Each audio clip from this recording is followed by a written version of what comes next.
Bartimaeus, son of Timaeus, was a nobody.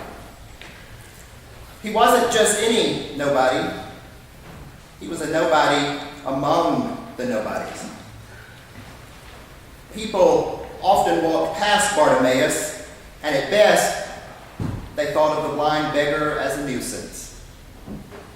Day in and day out, Bartimaeus would make his way to his familiar spot. Feeling his way along the crowded streets of Jericho, Bartimaeus was invisible to the people who hustled by on the way to something glorious and more important. You see, Jericho wasn't just any city. Jericho was a city for the important people, the well-to-do. Herod had his palace, his winter palace there. And all the rich Roman families spent their winters in Jericho. Jericho was an oasis, a destination city. You couldn't get to Jerusalem without first passing through Jericho. So anyone who wanted to be seen had to have an address in Jericho. So every morning, Bartimaeus made his way to the Jericho road, knowing that the rich people, the military, and the important people had to pass by on their way. Jericho Road was the place to be if you were a blind beggar. But even on the main road, Bartimaeus was invisible. Occasionally, someone would drop a copper penny or two in his bowl so that he could eat that day. But deep down in his heart, Bartimaeus knew that he was someone, that he mattered. He knew that God's love for him was deeper than his blindness. He was certain that even though people tried not to see him, God saw him, and that was all that mattered. Then something happened that changed Bartimaeus' life forever. He had heard that the rabbi named Jesus was in Jericho. Rabbi Jesus had been preaching, and large crowds of people gathered to hear him, but Bartimaeus couldn't get close. He had heard about Jesus, whispers here and there that Jesus could perform miracles, that he cured the sick and preached about God's love. Bartimaeus, with nothing to lose, decided this was his chance. This was his time. Jesus was passing by, and he mustered every ounce of strength and courage that he had. And he shouted, "Jesus, Son of God, have mercy on me." The good people following Jesus, even his disciples, told Bartimaeus to be quiet. But he yelled all the louder, "Jesus, Son of David, have mercy on me." It happened almost too quickly.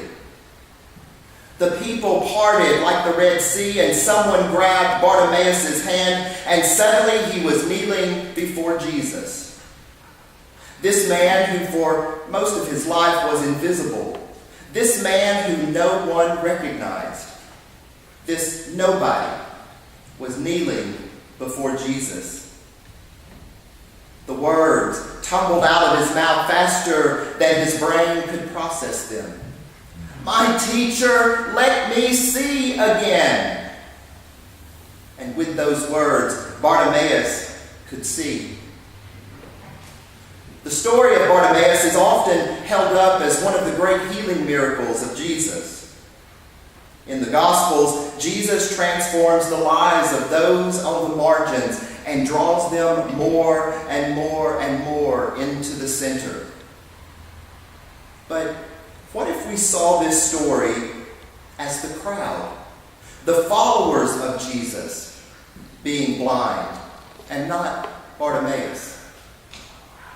The crowd in our gospel saw this blind beggar as an annoyance, disturbing Jesus as he preached God's kingdom. Bartimaeus was a disturbance. a distraction from the way things are done. But Jesus skillfully moves him from the sidelines, recognizes his humanity and dignity, and draws him closer to the center. Bartimaeus wasn't blind where it really mattered. Bartimaeus had a perfect vision of what it meant to be a beloved child of God. Not only did he know that he was a beloved child of God, he insisted on being treated like a beloved child of God. Not even the crowd could hold him back, and Jesus recognizes him for his bravery. We, as the church, can quickly become like the crowd, blind to the needs of those sitting right outside our doors. The Bartimaeuses of our day do not necessarily sit with a bowl begging and blind. They are the ones in greatest need, reaching out along the Jericho road leading into our church. Like in our gospel, we, the crowd, are the ones in need of having our sight restored, our blindness healed, our vision focused.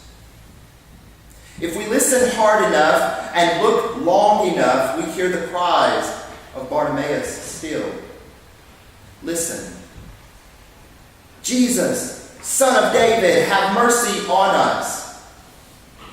We are the ones who are blinded by a world who deems them of no account. We are those who are blinded by a society that too often measures worth by the things we own and the cars we drive. Jesus, Son of David, have mercy on us. We are the ones who have been told time and time again that we are of no value, that we are outside the realm of God's love and peace. We are the ones blinded by the pain of grief, loss, broken relationships, and failed dreams. Jesus, Son of David, have mercy on us. We are the ones blinded by a disease and crippled by a diagnosis. We are the ones blinded by the word illegal and immigrant and refugee. Say it with me. Jesus, Son of David, have mercy on us. Jesus, Son of David, have mercy on us. How do we respond to the many Bartimaeuses in our own time? We show them to Jesus. Notice in the gospel, the crowd is the first miracle of healing. The crowd is given their sight and actually sees Bartimaeus. And once the crowd's blindness is cured, they didn't pray for Bartimaeus. They didn't form a committee or call a meeting or even have a theological discussion on the meaning of his blindness. The crowd saw him and showed him to Jesus and let Jesus do the rest. The same is true for us. We are called as followers of Jesus to first be healed of our own blindness, of our own weaknesses, so that we can see clearly to invite others to share in Christ's healing. The newly elected presiding bishop of the Episcopal Church, Bishop Michael Curry, said to the Episcopal Church when they were gathered in General Convention this past June, and I'm quoting, "Put Jesus up front. Put sharing that good news in front.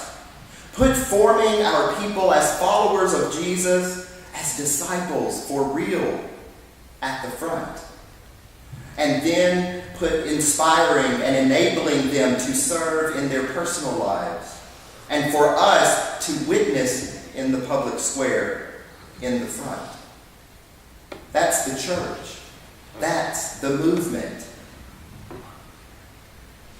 Once we as the church recognize those on the margins, those sitting on the sidelines, Our faith demands that we show them Jesus and together be healed. If you notice, at the end of the gospel story, Bartimaeus didn't go off and found the Society for the Formerly Blind of Jericho.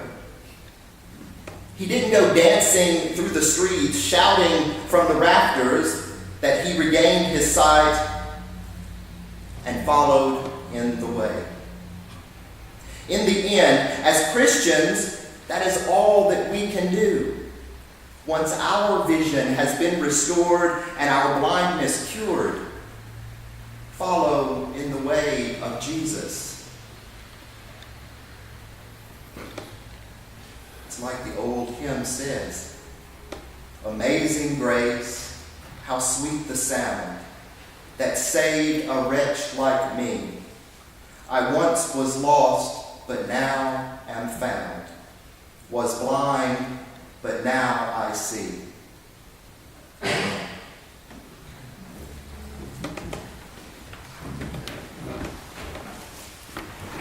Please join